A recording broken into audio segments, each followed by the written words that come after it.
Hello my dear student, welcome to Edu Infinity. कैसे हैं आप सभी और कैसी चल रही है आप लोगों की स्टडीज़। आज के इस वीडियो में मैं लेकर आई हूँ एक्सप्लेनेशन फ्रॉम चैप्टर 8, जिसका होगा ये पार्ट 3।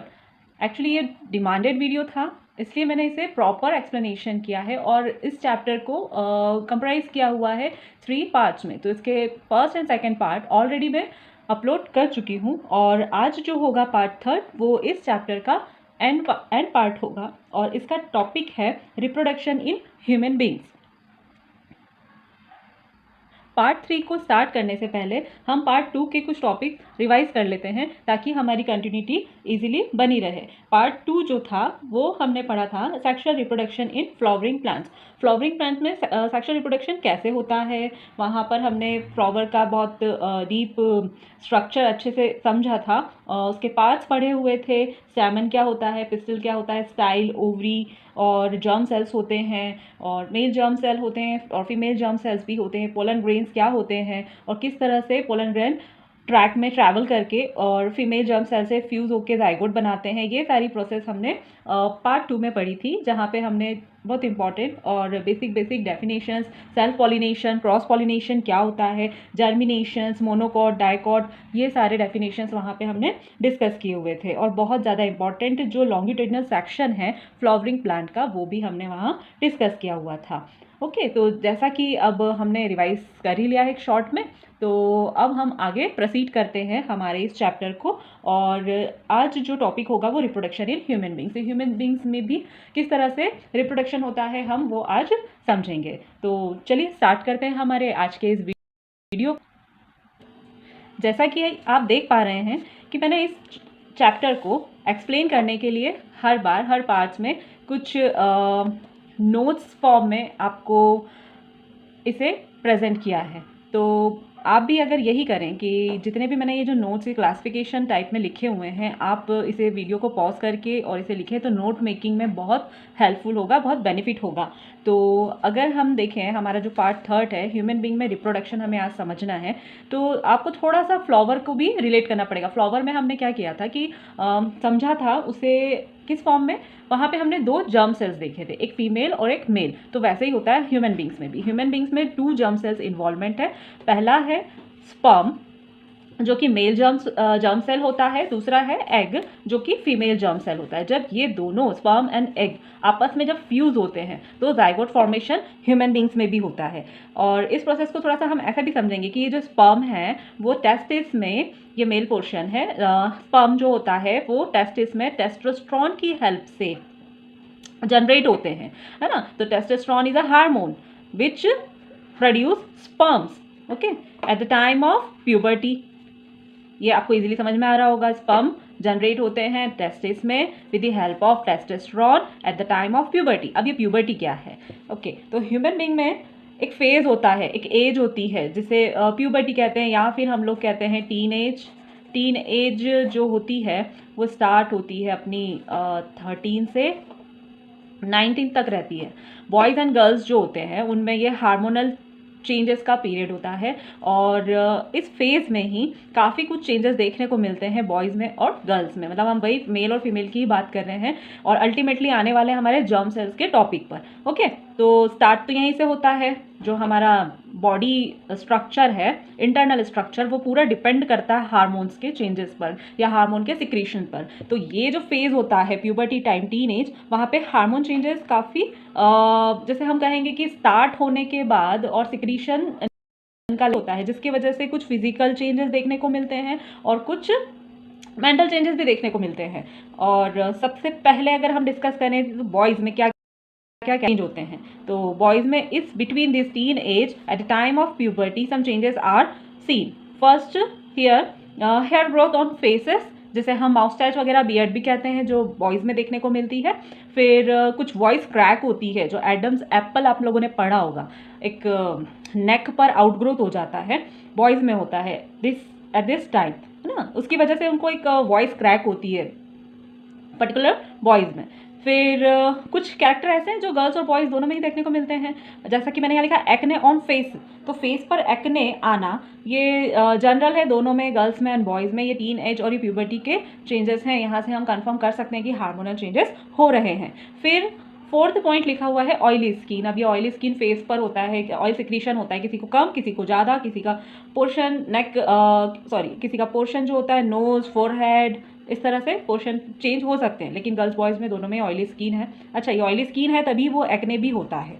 ओके, फिर है बिहेवियर चेंज, जैसा कि मैंने कहा था कुछ मेंटल और फिजिकल। तो ये फिजिकल चेंजेस हैं जो हमें देखने को मिलते हैं। मेंटल बिहेवियर थोड़ा सा मूड होना, या फिर काफ़ी हम इस दौर से गुजरते हैं कि जब टीनेज होती है तब हमें बड़ों की बातें समझ में नहीं आती हैं, और हमें वही अच्छा लगता है जो हम करते हैं या जो हम चाहते हैं, और हमेशा एक अलग ही मूड में रहते हैं। तो धीरे धीरे जब ये एज क्रॉस हो जाती है ना, हार्मोन पूरी तरह से अच्छे से डेवलप हो जाते हैं, तब सब स्टेबल हो जाता है। ओके, फिर गर्ल्स में अगर हम देखें तो प्यूबर्टी के क्या चेंजेस है। मेन चेंज है मैंसुरेशन का स्टार्ट होना। मैंसुरेशन क्या है वो अभी हम आगे देखेंगे। फिर वॉइस का हाई पिच हो जाना, जैसे लड़कों में होता है कि वॉइस क्रैक हो जाती है, उनका साउंड क्रैकी होता है, और जो गर्ल्स है उनका जो वॉइस है वो थोड़ा हाई पिच का हो जाता है। फिर एक्ने और ऑयली स्किन का सेम कंडीशन है गर्ल्स और बॉयज़ में भी। फिर है बिहेवियर चेंज, तो गर्ल्स में भी होता है मूड चेंज होना, इरिटेशन, कभी स्ट्रेस लेना, छोटी छोटी चीज़ों पर स्ट्रेस ले लेना, ये कुछ चेंजेस देखने को मिलते हैं eight the time of puberty. तो ये सारी चीज़ें मैं आप लोगों से क्यों शेयर की, क्योंकि अगर हम ये नहीं समझ पाएंगे कि जर्म सेल्स का डेवलपमेंट कैसा हो रहा है। ये टेस्टोस्टेरोन हार्मोन जो यहाँ पर लिखा हुआ है ना, ये टेस्टोस्टेरोन हार्मोन ही है जो प्यूबर्टी के समय रिलीज होता है, और जब ये रिलीज होता है, ये रिलीज होगा तभी तो स्पर्म बनेंगे, और स्पर्म बनेंगे तो यही जर्म सेल है जो आगे जाके रिप्रोडक्शन करवाते हैं। ठीक है, और वैसे ही हम देखेंगे कि गर्ल्स में जैसे कि मेल्स में टेस्टोस्टेरोन हार्मोन रिस्पॉन्सिबल है स्पर्म्स के सिक्रीशन के लिए, वैसे ही फीमेल्स में ईस्ट्रोजन हार्मोन होता है जो ओवरी से एग को मैच्योर करके रिलीज करता है। ठीक है, नाउ नेक्स्ट देखो, जैसा कि मैंने आपको अभी एक्सप्लेन किया है कि फीमेल में ओवरी से ओवरीज में हार्मोन रिलीज होते हैं ईस्ट्रोजन, जिसकी वजह से एग का फॉर्मेशन होता है। लेकिन अगर एक इंटरेस्टिंग फैक्ट हम यहाँ पर समझें कि जो गर्ल्स हैं वो बाय बर्थ ही उनके ओवरीज में इमैच्योर एग होते हैं। बस ये प्यूबर्टी में होता क्या है कि हार्मोन का सिक्रीशन होता है, और फिर ये एक एक करके मैच्योर होते हैं, और मैच्योर होकर यूटेरस में आते हैं। अब ये सारी प्रोसेस हम डायग्राम्स के हेल्प से समझेंगे, क्योंकि काफ़ी इंपॉर्टेंट टॉपिक है और एग्जाम में पूछा जाता है। So look at this diagram. सबसे पहले हम इस डायग्राम को समझेंगे, क्योंकि अभी तो मैंने आपको अब हम समझते हैं इस डायग्राम को, और इस डायग्राम हम काफ़ी टर्म्स यहाँ पे समझेंगे। कुछ टर्मिनोलॉजी है जो डेफिनेशन बनाती है, और उस डेफिनेशन को हम यहाँ पे रिलेट करेंगे, और वही डेफिनेशन शॉर्ट नोट्स काफ़ी इंपॉर्टेंट है हमारे एग्जाम के पॉइंट ऑफ व्यू से।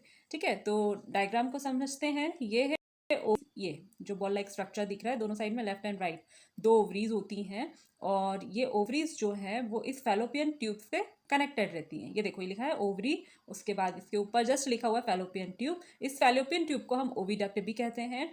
यहाँ ये दो फैलोपियन ट्यूब होती है, क्योंकि ओवरीज भी टू है। जो एग होते हैं ना, और यहीं से वो मैच्योर होकर फैलोपियन ट्यूब से आते हैं यूटेरस में। हाँ, ये यूटेरस है, ये यूटेरस है, ये सर्विक्स है, और ये वजाइना है। ओके, तो ओवरी में जो एग होते हैं वो हर कुछ टाइम पीरियड में मैच्योर होते हैं, और फैलोपियन ट्यूब से पास होते हुए यहाँ यूटेरस में आते हैं। यूटेरस में ये जो आपको रेड कलर का लाइनिंग दिख रहा है ना, ये एक्चुअली मसल्स हैं ना, थोड़ा थिक मसल लेयर या मेम्ब्रेन लेयर बोलेंगे हम। और वो जो एग यहाँ से रिलीज होता है मैच्योर होने के बाद, वो यूटेरस में आता है। अब यूटेरस में दो कंडीशन पहली कंडीशन होती है, या तो वो एग यहाँ पर आके फर्टिलाइज हो जाए, और दूसरा कंडीशन है कि फर्टिलाइज नहीं भी होगा। तो फर्टिलाइज होने के लिए उस एग को फ्यूज होना जरूरी है। एग किसके साथ फ्यूज होगा?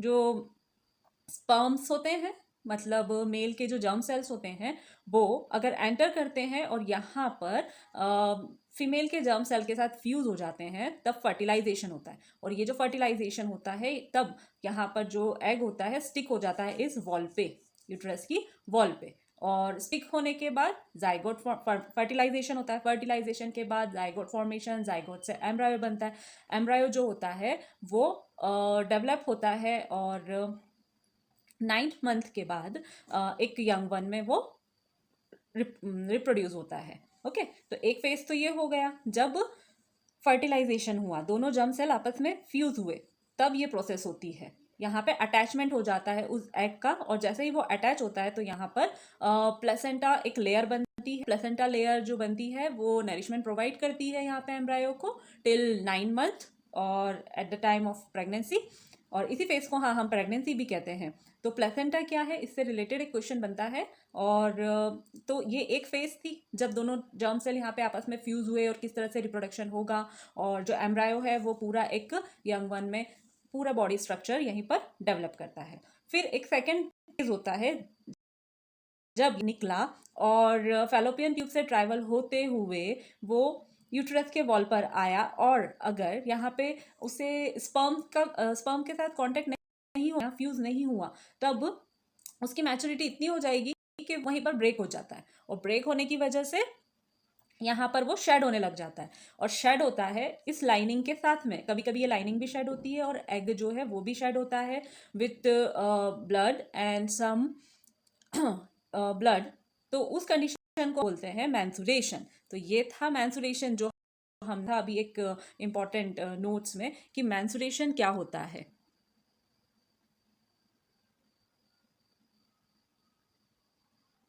जो हमने यहाँ दो डेफिनेशन यहाँ देखी हुई थी, सबसे पहली प्लेसेंटा। तो अभी आप समझे हैं कि प्लेसेंटा क्या होता है। एम्ब्रायो को नरिशमेंट देने के लिए जो थिक लेयर होती है उसे हम प्लेसेंटा कहते हैं, जो कि नरिशमेंट प्रोवाइड करती है। और सेकेंड कंडीशन होती है मैंसुरेशन। मैंसुरेशन वो फेज है जब फर्टिलाइजेशन नहीं हुआ है और एग रिलीज हो गया यूटेरस में, और यूटेरस की लाइनिंग से वो शेड हो गया है। ओके, तो ये था मैंसुरेशन, जो कि इम्पोर्टेंट टॉपिक था।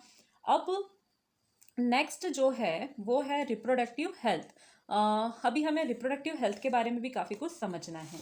जैसा कि हमने देखा था अभी प्यूबर्टी और टीन एज से रिलेटेड कुछ मैंने आपको चेंजेस बताए थे जो कि गर्ल्स और बॉयज़ में देखने को मिलते हैं। अब वहीं से थोड़ा सा हम और आगे आते हैं, जब मैच्योरिटी हो जाती है, जब प्रॉपरली जर्म सेल्स बन जाते हैं, हार्मोन्स फुली सिक्रीट हो जाते हैं, और उसके बाद जो कंडीशन बनती है वो होती है रिप्रोडक्टिव फेज। उस रिप्रोडक्टिव फेज में रिप्रोडक्टिव हेल्थ का काफ़ी इंपॉर्टेंस होता है। तो अगर हम यहाँ देखें कि मेल और फीमेल दोनों में फिजिकल और मेंटल वेलनेस जब होती है, ओके, तो तभी ये हार्मोन्स बहुत अच्छे से सिक्रीट होते हैं। या फिर हम कहें कि वाइस वर्सा, कि अगर हार्मोन्स बहुत अच्छे से सिक्रीट हुए हैं तो ये फिजिकल और मेंटल वेलनेस होगी। ठीक है, तो ये रिप्रोडक्टिव हेल्थ के लिए जो रिस्पॉन्सिबल है वो हार्मोन होता है, और ये जो हार्मोन है ये फिजिकल मेंटल हेल्थ अच्छा रखेगा।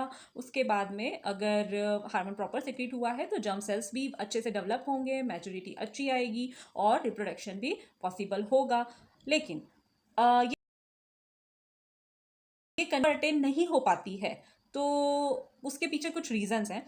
सबसे पहला है कुछ इन्फेक्शंस हो जाना। ओके, तो इन्फेक्शंस जो है वो दो कैटेगरी में होते हैं। एक होता है बैक्टीरियल इन्फेक्शन, और उससे रिलेटेड कुछ दो डिसीजेस नाम दिए हुए हैं, गोनोरिया और साइफिलिस। ठीक है, ये ऑब्जेक्टिव के क्वेश्चन बनते हैं यहाँ से।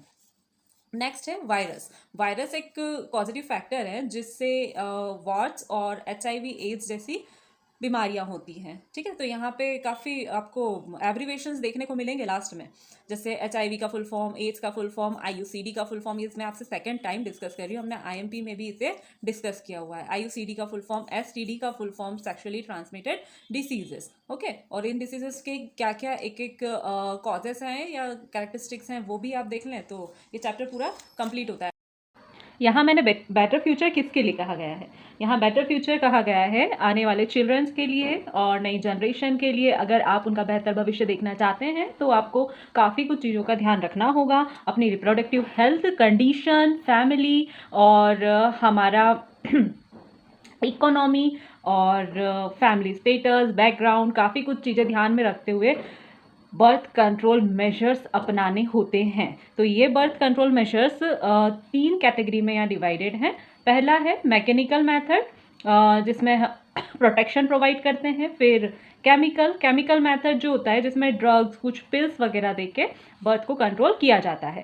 थर्ड है सर्जिकल मेथड। सर्जिकल मेथड्स में वैसेक्टोमी, ट्यूबेक्टोमी और प्लेसमेंट ऑफ कॉपर टी, ये सब हेल्पफुल होते हैं ताकि बर्थ कंट्रोल हो पाए। तो आज का हमारा ये वीडियो यहीं कंप्लीट होता है और आप मुझे कमेंट बॉक्स में कमेंट करके बताइए आपको कैसा लगा ये एक्सप्लेनेशन। और जिसने भी मुझे ये डिमांड किया था वीडियो, वो समझ ही गए होंगे मेरे स्टूडेंट, तो वो भी मुझे स्पेशल कमेंट करके बताएं कि उन्हें ये एक्सप्लेनेशन कैसा लगा, क्या वो सेटिस्फाई हैं। अभी उनको अगर फिर भी कुछ क्वेश्चंस हैं तो वो मुझसे डिस्कस कर सकते हैं कमेंट सेशन में। तो अभी के लिए हमारा वीडियो यहीं एंड होता है और मिलते हैं फिर हमारे अगले वीडियो में एक नए टॉपिक के साथ। होप कि आपको ये वीडियो अच्छा लगा होगा, और अगर अच्छा लगा है तो आप लाइक करें, शेयर करें, सब्सक्राइब करें। Till then, thank you, okay, bye.